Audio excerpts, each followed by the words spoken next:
Yo, antes que nada, agradecerles a todos, darnos la oportunidad. Nosotros queríamos estar en contacto con ustedes hace tiempo, porque conocemos el proyecto de Kira Soria desde hace mucho tiempo, ¿no? Que se nos comentaba de que esto se iba a hacer en Gran Canaria, ¿no? Y está pasando con ustedes lo mismo que pasó con nosotros desde el principio, en todos los ámbitos. Primero, que no dicen la verdad, no les están contando la verdad, nosotros tampoco, les ocultan información. Los estudios de impacto ambiental muchas veces están hechos prácticamente según quien pague, y que todo lo que se dice ahora, posteriormente, no se va a hacer. Todo lo que les están dando, todos los datos que entendemos nosotros, porque es prácticamente lo mismo que se está haciendo aquí, al final no va a ser nada realidad, ¿no? Ni los porcentajes de renovables, ni los costos de obra, ni todos los demás problemas que se van a seguir, digamos, asociando al impacto ambiental que va a provocar, ¿no? Nosotros desde el año 2008 empezamos a hacer un seguimiento del proyecto Corona del Viento, porque desde esa fecha se hablaba que se iba a hacer aquí, y al principio nos pareció una maravilla. O sea, nosotros nos dijeron, el hierro iba a ser 100% renovable, la energía iba a ser barata, iba a cerrar la central de los Llanos Blancos, que es una central térmica que hay aquí, y los herreños prácticamente no tendríamos problemas nunca en lo referente a la dependencia energética, ¿no? Porque íbamos a hacer un modelo a nivel internacional. Nosotros eso nos parece una maravilla. ¿Qué es lo que pasa? Que cuando empezamos a preguntar a los propios promotores, tanto Cabildo Insular del Hierro, como Endesa, como Red Eléctrica, nadie nos decía nada. Nosotros queríamos saber si esta construcción de estos embalses iban a afectar espacios naturales protegidos, si iban a afectar zonas arqueológicas, si la realidad de la generación era la que nos decían, en manos de quién iba a estar, cuánto iba a costar, y nada de eso nos dijeron, nunca nos dijeron nada. Nosotros nos reunimos con el presidente del Cabildo en su momento, con Tomás Padrón, nos reunimos con el presidente de Red Eléctrica en Canarias, que se llamaba Santiago Marín. Fuimos a varias universidades, hablamos con varios expertos sobre el tema de las renovables, incluso con este sistema de embalse, o lo que se llama hoy el sistema de pilas, ¿no? Que son realmente embalses, ¿no? Y todos nos decían también que carecían de información. Todo esto era un proyecto, en teoría, experimental, y carecían de información. La información iría fluyendo a lo largo del tiempo, ¿no? Cuando salió la licitación de Corona del Viento, nosotros nos dimos cuenta que afectaba dos espacios naturales protegidos. Uno de ellos una zona especial conservación y una zona arqueológica bastante importante que había allí, ¿no? Y empezamos a hacer los cálculos. Hay un compañero nuestro que es ingeniero, y empezamos a hacer los cálculos de lo que se decía en un principio por los que proyectaron Corona del Viento y lo que entendíamos nosotros que nos aportaba de manera empírica los datos de la obra, ¿no? Si bien ellos decían que esta pila tenía una autonomía de 8 meses, en ausencia total de viento, nosotros los cálculos nos salían de un día. En el caso de ausencia de viento, Corona del Viento solo podía generar energía por un día, no podía estar 8 meses. Eso era lo primero que encontramos, que eso era falso, ¿no? Después también nos decían de los costos. Corona se hablaba que iba a costar 15 millones de euros. Corona yo creo que ya supera los 100 millones de euros. Yo quiero que ustedes se den cuenta que nosotros aquí somos 4.000 clientes. O sea, somos lo que puede haber una calle, en una esquina de un barrio de Las Palmas, es lo que hay de población en el Hierro, ¿no? Y vamos por 100 millones ya de gastos en inversión de Corona del Viento, y Corona del Viento a día de hoy no supera el 40% de la generación de energía que entrega Red Eléctrica.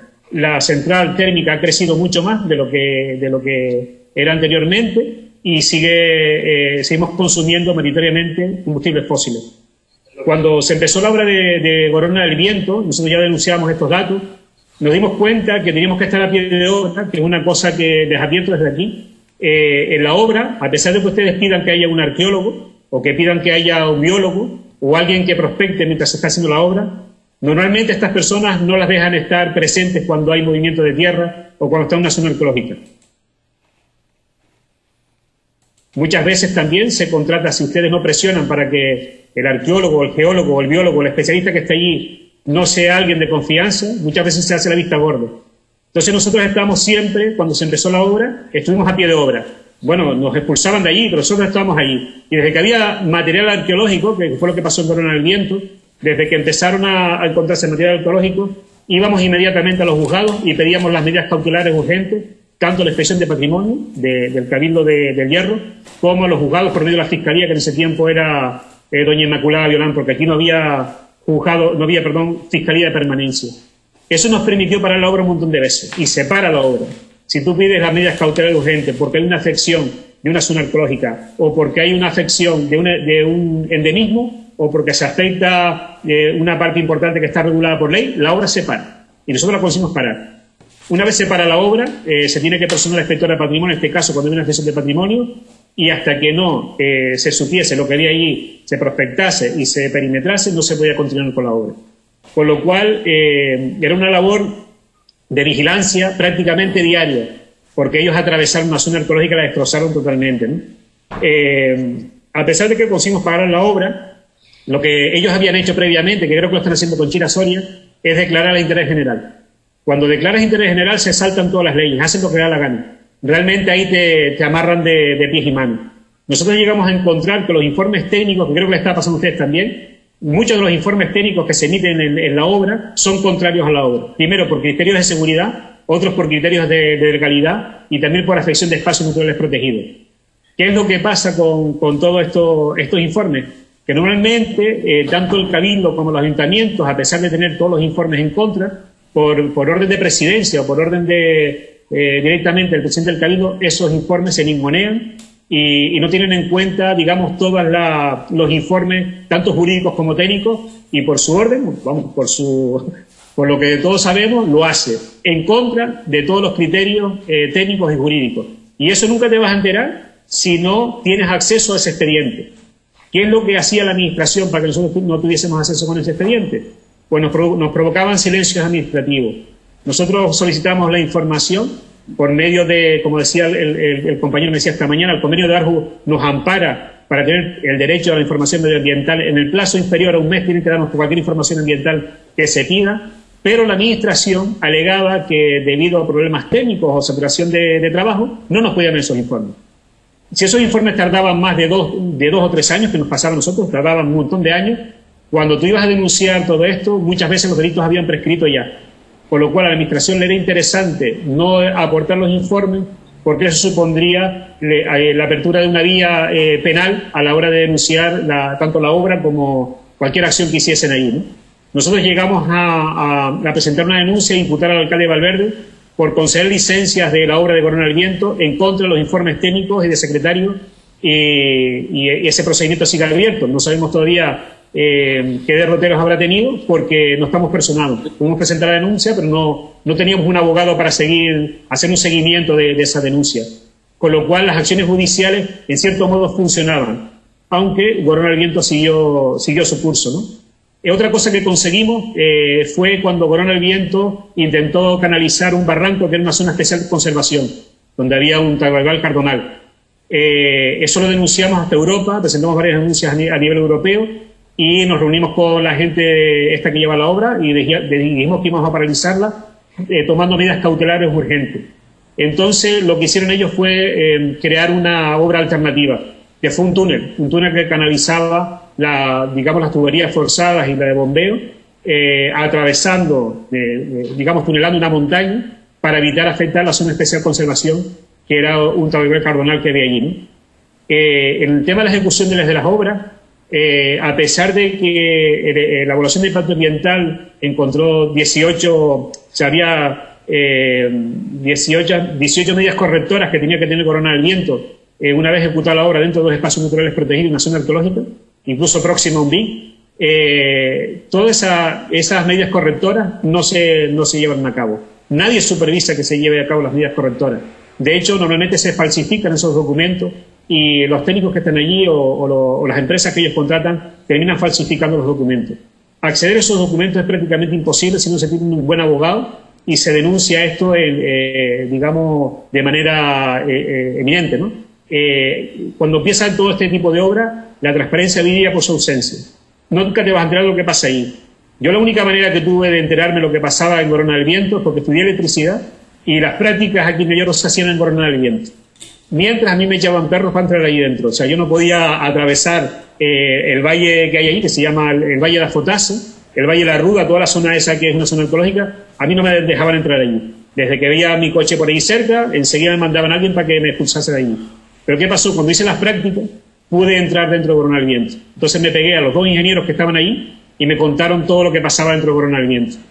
Corona del Viento se presupuestó en 15 millones de euros y llegó a 87 millones y llegó a tener incluso posteriormente una deuda de 30 millones, y con el sistema de retribuciones que se creó específico para Corona del Viento se pagaron todos esos gastos que realmente Corona del Viento. Entonces siempre decimos que aparte de los dos tubos había otro tubo que era donde inyectaban dinero y se beneficiaban las empresas siempre vinculadas al poder insular, ¿no?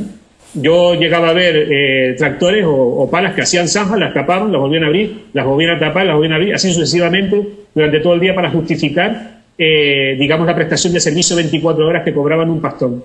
Estas grandes empresas que llevan estas macroobras suelen inflar, digamos, todas las facturas y todas las necesidades que se tienen en los proyectos para enriquecerse. De hecho, los ingenieros que estaban allí muchas veces se llevaban las manos a la cabeza porque no entendía por qué se cambiaban los criterios que ellos tenían, y realmente muchas veces se dilataban los tiempos simplemente para que las empresas se enriqueciesen, ¿no? Perdón, Samuel, te quería comentar que la reunión está siendo emitida y grabada. Lo digo para que tengas en cuenta. No hay ningún problema, porque todo eso ya lo he dicho yo en la radio, lo he dicho en todos lados.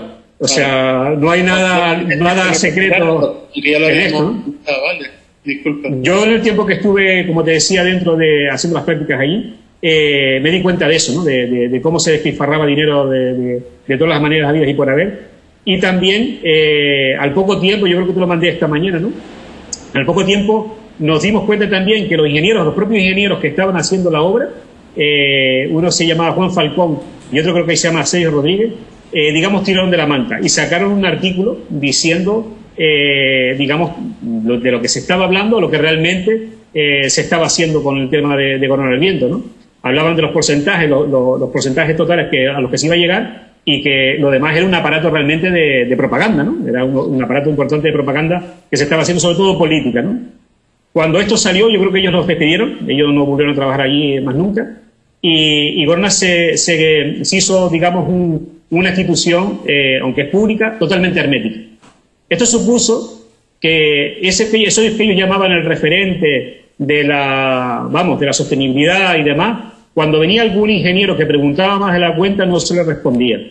Se llegaron a crear blogs en Internet. De hecho, hay uno que se llama, que está en inglés, que se llama La Energía Importa. Hizo un seguimiento año por año de la generación de Corona del Viento, de los gastos, de las incongruencias entre lo que decían y lo que realmente era, y tuvo un seguimiento y un análisis posterior técnico muy interesante, ¿no? Porque empezamos a darnos cuenta que de los datos que daban en la prensa a los que daba Red Eléctrica Española eran totalmente diferentes, ¿no? Por decirle, hace poco estuvo por aquí el presidente del Gobierno de Canarias en Corona del Viento, precisamente defendiendo el proyecto de Chira-Soria, diciendo que el hierro ya era prácticamente más de un 60% renovable y que el ejemplo de Corona del Viento era lo que iba a pasar en Gran Canaria con Chira-Soria, ¿no? Y íbamos a hallar unos porcentajes elevadísimos de renovables, y que este año superamos el 60% y llegaríamos a un 90%, ¿no? El año anterior. El año anterior no llegamos ni un 42%. De hecho, cualquiera que va a visitar Corona se da cuenta que allí se predicen que están entre un 80%, un 90%, pero esto es fácil. Entran en la página Corona del Viento, es obligatorio que, digamos, que aporten los datos, y cuando ustedes ven los informes anuales verán la media, y la media no es esa, es un 40%. Desde que Corona del Viento empezó en funcionamiento al 100%, desde el año 2015 hasta hoy, la media es de un 43% de generación de energía renovable. En ningún momento han llegado por encima digamos, de un 60%, escasamente en un momento dado un 50%. Tenemos que entender que cuando se presenta aquí el Plan Especial Energético en el hierro, creo que fue en el año 2011, y se plantea la idea de Corona del Viento como extrapolable a cualquier lugar del mundo. Recuerdo haberle preguntado a don Santiago Marín, presidente de Red Eléctrica Española, si él apostaba con esto, por el modelo de los grandes embalses de Corona del Viento en el futuro de Canarias, ¿no? Y él decía que sería hipotecar el futuro de las renovables. Él apostaba por las baterías. Eso lo dijo en 2011. O sea, lo que hoy está diciendo todo el mundo ya se dijo en aquel momento, ¿no? Que el Corona todavía no estaba prácticamente construida, ¿no? Y él lo tenía clarísimo. Él decía, cuidado con hipotecar el futuro digamos, de la generación renovable a un sistema que puede quedarnos obsoleto de inmediato cuando la tecnología de baterías está avanzando de una manera importantísima. Mucha gente se acercó aquí y también hablaba de la posibilidad de implantación de baterías Tesla en vez de este gran sistema que afectaba a los espacios naturales protegidos, que suponían unos grandes consumos de territorio, unos impactos irreversibles prácticamente, y también la dependencia de una retribución que supone, en algunos casos, 4 veces más que la retribución normal de las renovables. De hecho, si ustedes entran en la página de la Comisión Nacional de la Competencia, verán los informes desfavorables de la retribución de Corona del Viento. La retribución de Corona del Viento ha sido, digamos, una manera, en cierto modo, para justificar la macroobra, ¿no? O sea, Corona llegó a tener una deuda de 30 millones de euros, que se mantuvo en secreto durante un montón de tiempo, y hubo un momento financiero que prácticamente la hace desplomar, y lo que hicieron fue negociar con el Estado de que inyectase todo el capital posible para mantener este proyecto, para que no quedase, digamos, en el abandono. Que son cosas que puede pasar, que hayan complicaciones técnicas o financieras, y como la obra es muy grande, y me imagino en Chirasoria será lo mismo, pues se justifica grandes capitales otra vez. Por lo cual, del presupuesto inicial de obra al que van a ver al final, se va a disparatar la cifra, ¿no? Cuando alternativamente existen otras alternativas, o sea, existen otras oportunidades. Quiero decirles también que si bien al principio nosotros entendimos que Corona era la solución, y el análisis que hicimos nos dimos cuenta de que realmente no lo era, en aquel tiempo había un montón de alternativas. Habían pequeños huertos solares en la isla, se hablaba de una generación de energía renovable distribuida, había gente con interés de montar pequeños parques eólicos, las cooperativas abajo de frontera tenían un proyecto de poner una parte de placas fotovoltaicas en los invernaderos para hacer también huertos solares y entregar por medio de la cooperativa energía a la isla.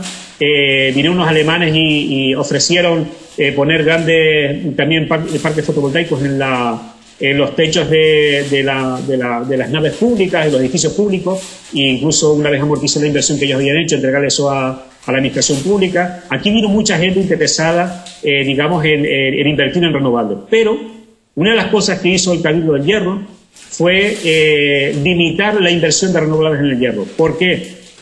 Porque el Instituto Nacional para la Diversificación Energética, el IDAE, cogió ese año de 250 millones, no me acuerdo muy bien, de euros que tenía para todo el Estado español para la inversión renovable, si no me equivoco, 60 millones para el Hierro. Entonces, era injustificable que existiese otra alternativa renovable que no fuese Corona del Viento, porque digamos que se habían consumido unos porcentajes elevadísimos de capitales para invertir en el hierro en el sistema Corona del Viento. Con lo cual nos limitaba cualquier, digamos, inversión de renovables que no fuese Corona del Viento, justificando que esto iba a ser el 100% renovable, cosa que nunca fue. Con lo cual perdimos todas esas oportunidades. Todas esas oportunidades se perdieron y todo fue invertido, o sea, todo fue orientado a Corona del Viento. Pero hay otro problema mayor, que yo creo que también es lo que está pasando en Gran Canaria. En ningún momento aquí se debate por qué gastamos la energía que gastamos, ¿no? En ningún momento aquí se está yendo a la raíz del problema, porque nosotros decimos, bueno, Corona del Viento, ¿qué es lo que hace? Gestionar la demanda energética, pero ¿tenemos algún problema con la energía en el hierro? Yo les comento, más de la mitad de la energía que consumimos en el hierro se usa para desalar agua y para distribuirla en los pueblos, ¿no? Sin embargo, nuestras pérdidas de agua potable son del 60%. Eso quiere decir que la mayor parte de la energía que nosotros consumimos en el hierro es para perder agua potable en las cunetas y para mantener el pirateo o 4 piratas que se están robando el agua potable. Con lo cual, si nosotros acabamos por las pérdidas de agua y también con el pirateo del agua potable, los porcentajes de renovables estos podrían ser mucho mayores. Sin embargo, eso no interesa. Porque normalmente estos proyectos, cuando están en manos de intereses ajenos al mundo renovable, lo que me interesa es gestionar la demanda. Que crece más el hierro, no importa. Ponemos más generadores y llenamos todos los generadores. Pero en ningún momento se habla de eficiencia energética, de ahorro energético y sobre todo de evitar, de enfocar directamente el capital y la voluntad política en donde está el problema, no en sus consecuencias. Nosotros el problema del agua no lo estamos solucionando. Las pérdidas cada vez son mayores. Podemos llegar a un 70% de pérdida de agua en la red, sin embargo, más del 50% de la energía que nosotros necesitamos es para desalar agua y llevarla a la red. Con lo cual hay un derroche. Eso no es sostenible de ninguna manera. Si nosotros invirtiésemos mejor en el consumo del agua y el ahorro energético, eso sí creo que es mucho más sostenible. No, digamos, meter todo el dinero en un proyecto que realmente lo que ha hecho hasta el día de hoy es crear una imagen de propaganda que tanto ha beneficiado a Endesa como al partido político de turno. O sea, ha sido un aparato de propaganda que nadie ha discutido. Les digo más, el día que se inauguró Corona del Viento en 2014, donde estaban todos los políticos de Canarias allí, presionando un botón diciendo que íbamos a despegarnos, a olvidarnos del diésel en el hierro. Ese día y las semanas consecutivas lo pueden consultar en Red Eléctrica Española, porque la demanda se registra ahí día por día, éramos 100% diésel. Hoy, si ustedes entran en la página de Red Eléctrica Española, ahora mismo puedes entrar y ver la demanda a tiempo real del hierro y somos un 90% diésel. O sea, nosotros escasamente tenemos hoy renovables. Con lo cual, estamos perdiendo una gran oportunidad en la penetración de las renovables y lo que es peor, no tenemos un modelo energético. Tenemos una empresa que se llama Corona del Viento, que llena portadas de periódicos y consume gran capital, pero tenemos hoy, como les decía antes, un 90% diésel. Y somos una población que cabe en una calle tanto de Santa Cruz como de Las Palmas. Y podemos, digamos, ser un modelo siempre y cuando seamos nosotros los protagonistas de la generación de energía renovable y también de planificar sobre un modelo sostenible, no de una macro obra que lo que ha hecho es cargarse gran parte del paisaje y que nos cuesta un presupuesto casi igual al que tiene el Cabildo del Hierro. O sea, eso no es en ningún momento un modelo sostenible. Hay otras alternativas, se han planteado, incluso en el tema del agua hay estudios muy interesantes de José Luis Castilla Vallejo sobre la capacidad que tienen los herreños, sobre todo con la distribución de aljibes que hay en todas las casas de hierro, ya que esto es una isla seca, cómo podíamos nosotros mejorar las condiciones de esos aljibes para tener un almacenamiento de agua que impidiese la gran dependencia energética que tenemos del binomio agua y energía, para evitar que, digamos, tengamos gastos tan elevados. Están calculados incluso los ahorros que podíamos tener. Y todos esos estudios, todos esos estudios que se han hecho, incluso les digo más, casi toda la gente que viene al hierro a hacer su tesis doctoral sobre energías renovables o su estudio final de máster o incluso algunos estudios final de carrera, tienen problemas para acceder a la información de Corona del Viento, porque Corona del Viento se ha convertido en una institución totalmente hermética. Es un producto de propaganda y no está accesible ni siquiera, digamos, a la investigación en las renovables. Aquí se han hecho congresos de todo tipo, se ha dicho que toda la isla está llena de coches eléctricos. En el 2020 esta isla se suponía que tenía todos los vehículos eléctricos. Yo he leído la prensa nacional e internacional que es la única isla en Canarias que no depende del petróleo absolutamente para nada. Esto es totalmente falso. Tenemos que pensar que nuestra dependencia del petróleo es tal que solo tenemos que pensar una cosa: cuando aquí hay un temporal de viento y debido a que la potencia instalada que tenemos de generadores es mayor, es el doble de la demanda que tenemos, cuando hay un temporal de viento, Corona del Viento nos permite llegar a un 100% renovable. Pero los motores de la central técnica no se paran, porque no pueden están siempre trabajando en relentivo, en vacío. Eso quiere decir que tenemos abajo unos motores quemando combustible mientras se dice fuera que somos 100% renovables.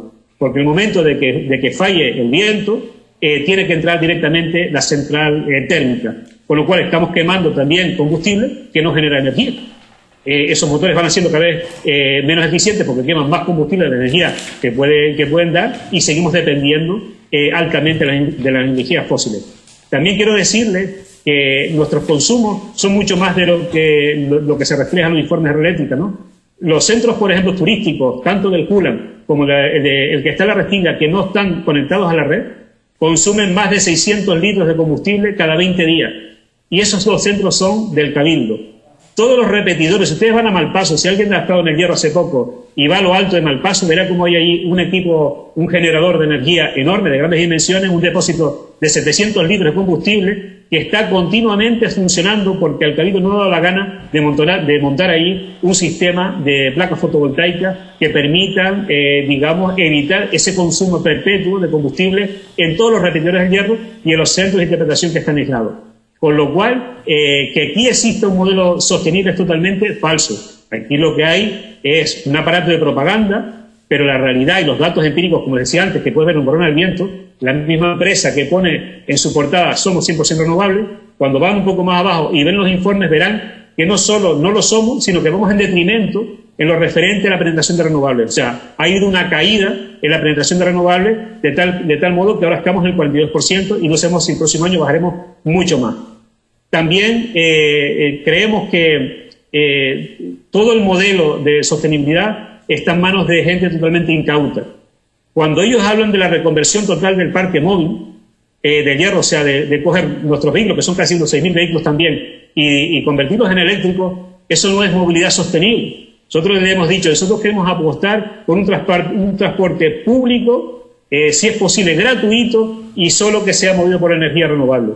No que todo el mundo cambie de coche, que aquí la gente no lo puede hacer, primero porque no tiene dinero, y segundo porque eso no es un modelo sostenible. La reconversión de los automóviles no es un modelo sostenible, es un transporte público sólido y que realmente nos permita movernos sin consumo de energía fósil, ¿no? Todo esto que le estoy comentando es parte de, como decía, de esa propaganda que se ha intentado extrapolar también a Gran Canaria y decir que el modelo que hay en el hierro es el que se va a llevar allá y esto es la maravilla. Señores, yo les aconsejo, y como lo ha hecho mucha gente, como lo ha hecho incluso especialistas como Federico Aguilera Clean, como toda la gente que digamos que es un poco responsable en el tema de las renovables, que venga aquí y investigue qué es lo que hay, cuál es la realidad de Corona del Viento, cuánto nos cuesta, y todas las alternativas que ha habido, por qué se las han quitado delante. Porque al final esto se convierte en un monopolio de Endesa, que es quien está detrás de toda esta historia. La participación tan grande que tiene el Cabildo simplemente para evitar que el Estado niegue en algún momento esas grandes retribuciones. Mientras esté la administración pública ahí, las retribuciones van a ser grandísimas. Porque, la participación que tiene ahí, Endesa es el caballo de Troya. Endesa es la que lleva el mantenimiento Corona del Viento, aunque tenga una participación mucho más pequeña, ¿no? Por eso les digo que, lamentablemente, la prensa, cada vez que nosotros sacamos algún artículo criticando Corona del Viento, tanto el Cabildo como Corona del Viento mandaba publicidad a la prensa y a nosotros nos silenciaban. La prensa nunca se va a poner en contra de las grandes eléctricas, ni en contra del poder. Muchas veces, tanto nosotros como ustedes seguro lo serán la moneda de cambio para que muchos periódicos puedan negociar su publicidad. O sea, es posible que cuando ustedes tengan una noticia muy importante sobre Gira Soria, que tumbe por tierra lo que aquí se haya dicho, y vayan a un medio de comunicación, esa noticia no va a salir, pero va a salir la publicidad del Cabildo a posteriori para apagar ese silencio. Eso nos ha pasado a nosotros hasta el día de hoy, ¿no? Y espero que les haya comentado un poco por encima qué es lo que cuál ha sido nuestra evidencia. Si tienen alguna pregunta, por favor, pues me la dicen y puedo profundizar en aquellas cosas que crean ustedes que sean más interesantes, ¿no? Sí, a ver, en nuestra conversación esta mañana preparatoria de esto, me comentaste que ya ustedes habían evaluado que el proyecto no iba a cumplir con sus funciones, que habían hecho algún estudio a partir de los datos técnicos del proyecto, ¿no? Eso es interesante, y también que no hubieran estudios técnicos, lo cual fue sus consecuencias con el estallido del volcán del Hierro. Exactamente. O sea, nosotros cuando vimos el proyecto de Corona del Viento, la licitación, una de las cosas que nos dimos cuenta es que no tenía hecho un estudio geotécnico, no había ningún estudio geotécnico. De hecho, está dentro de los 18 de esas objeciones que se pusieron dentro de la evaluación de impacto, ¿no? Un compañero nuestro, que es ingeniero, que trabajaba en la empresa Bengoa, miró esos 18 condicionantes, ¿no?, que se ponía, y sacó un artículo, ¿no?, diciendo que era muy peligroso que en el Hierro se diseñase un embalse. De hecho, en la caldera donde está el embalse superior es una caldera hidroexplosiva, no es una caldera, digamos, por una erupción volcánica, sino es de origen hidroexplosivo, ¿no? Y está sobre una falla que se llama la falla de San Andrés, que está justamente debajo. Hasta incluso, creo recordar que Carracero llegó a advertir sobre esto. Cuidado con la falla que hay ahí y el embalse, porque eso es muy peligroso, sobre todo por la rotura del embalse, ¿no? Cuando nosotros salimos a la prensa y dijimos que había un peligro, si en el Hierro había seísmo o cualquier actividad volcánica, había un peligro porque no había ni siquiera un estudio geotécnico de los embalses, nos dijeron de todo. Dijeron que en el Hierro era imposible que hubiese movimiento sísmico ni que hubiese ningún tipo de volcán, y que eso era simplemente que nosotros estamos a favor poco más que de las nucleares, y lo que queríamos es asustar a la gente. Nosotros decíamos que no era una cuestión de asustar a nadie, sino que se tenía que prever en cualquier proyecto que hubiese en Canarias, tiene que haber un estudio sobre sismicidad y lo que pueda afectar la sismicidad a este proyecto, y eso era obligatorio, había que hacerlo, y más allí cuando ya lo había advertido, como decía antes, Carracero, debido a la falla que había allí, la falla de San Andrés, que está ahí todo el día de hoy, ¿no? Curiosamente, después de este artículo, el compañero que hizo ese artículo trabajaba en Abengoa y lo botaron a la calle, fue despedido, y eso lo denunciamos ante el Ministerio Fiscal, y de hecho se abrió una investigación dentro de la Fiscalía, por decir eso en público. Eso lo sacó en un artículo de prensa un sábado, el lunes fue despedido de Abengoa y ahora está trabajando en otro lugar. Pero a ese nivel estábamos nosotros trabajando, ¿no? Y eso hasta salió en su momento en la prensa porque eso fue denunciado ante el Ministerio Fiscal. Y las llamadas vinieron de ahí, del Cabildo y de la empresa esta a la oficina directa de Abengoa. Pues, como les decía, posteriormente empezaron los sismos en el Hierro, debido a que es una isla evidentemente volcánica, ¿no? Y eso dio un gran susto al proyecto, porque eso no se había previsto. De hecho, si ustedes se fijan, el envase superior nunca se ha llenado. El envase superior siempre está a la mitad de su capacidad por los problemas que tiene de estabilidad. Casi toda esta información que yo les comento es muy difícil, sobre todo cuando en la calle hay alguien que está investigando, hay alguna organización de ecologistas de cualquier tipo que se esté preocupando por buscar los datos. Lo primero que hacen estas empresas es cerrarse de manera hermética. Yo el otro día oí la intervención dentro del Parlamento y cuando el señor Pernavieja decía que darle la información a la plataforma Chira Soria dependía de los informes jurídicos porque no sabía hasta qué punto ustedes tenían derecho a la información, eso mismo hicieron con nosotros. Y es muy claro, el Convenio Internacional de Aarhus es muy claro. Tenemos un derecho a la información medioambiental en todo momento. Lo más que ellos pueden tardar en darte la información es un mes. Y nosotros tenemos que tener esa información y tiene que estar publicada, sea en la página web de los promotores, de donde sea. La información es fundamental porque si hay cualquier, digamos, informe técnico que se esté ocultando, cualquier afección al patrimonio, el margen de intervención es muy corto. Si tú tienes la constancia de que hay un informe técnico que pone en duda, en tela de juicio, la viabilidad de un proyecto, tienes que saberlo de manera inmediata y puedes intervenir para paralizar la obra o cuando se está afectando un espacio natural protegido. Y ellos juegan con eso. O sea, lo que está diciendo el señor Pernavieja es falso. Muchas veces hasta el propio gobierno de Canarias ha hecho informes desfavorables para aportar información en base a la Ley de Derecho de Información Ambiental. Y después, tanto la Comisión de Transparencia como el diputado del Común les han quitado la razón. Porque el gobierno de Canarias y algunas instituciones públicas hacen lo que sea posible para que la población no esté informada. Porque saben que la información, en cierto modo, es poder. Y sobre todo el poder paralizar macroobras donde los intereses no son, digamos, muy nobles, ¿no? Porque si fuesen los intereses nobles, habría una transparencia tremenda, ¿no? Nosotros hemos encontrado que a día de hoy, todos los informes que nosotros solicitamos a Gobernador del Viento y al Cabildo del Hierro, ninguno de ellos se nos entregó. Nosotros podrán ver ustedes, van a la página web del Diputado del Común y buscan el recordatorio de deberes legales del Cabildo del Hierro y verán nuestra asociación solicitando todos los informes técnicos a Gobernador del Viento. El Diputado del Común le hizo un recordatorio de deberes legales porque no cumplió el Cabildo y el Diputado del Común archivó porque entendió que el Cabildo reconocía su negatividad, o sea, su negación, perdón, a darnos información y él ya no podía hacer más. Ya lo que nos quedaba a nosotros es ir al ámbito judicial.